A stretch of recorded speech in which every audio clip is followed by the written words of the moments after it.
Well, I just want to say again, face to face, that the Robin DiAngelo thing made my week, man. That was great. Yeah.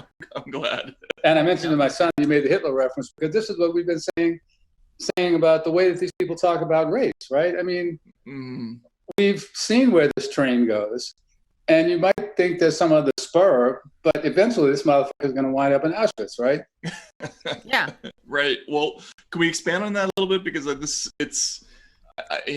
I'm relatively new to reading this kind of literature, so I don't read it at all. So I mean, okay. But I've read enough snippets of that stuff, and in fact, my son just had to sit through a training on this stuff at his university yesterday. So it was like Zoom and a lot of it, and like he only learned the borderland trope like when he was in graduate school. So it was around the time that the borderland thing was like leaving, but the professional race relations consultants use it now too.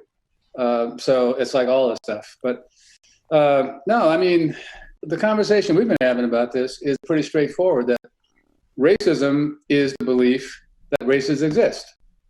Punto. Right. Right. Nada más, right? I mean, and so if you insist that race is real, which apparently more and more of the people who are coming at the likes of us as class reductionists insist, they're a racist, right? Like in the literal sense, right?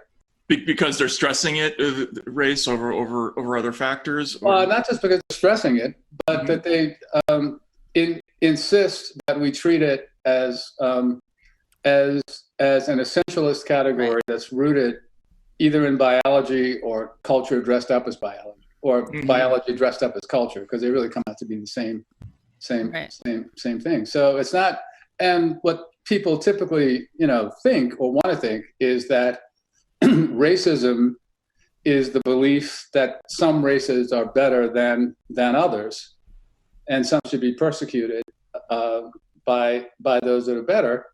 But what they have a lot of trouble wrapping their minds around is, and I've taught this, for decades, that no, racism is the belief that there is some subspecific, naturally occurring population within Homo sapiens that exists between the level of the species and the local breeding population.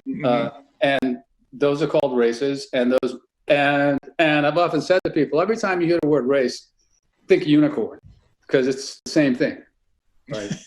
Right.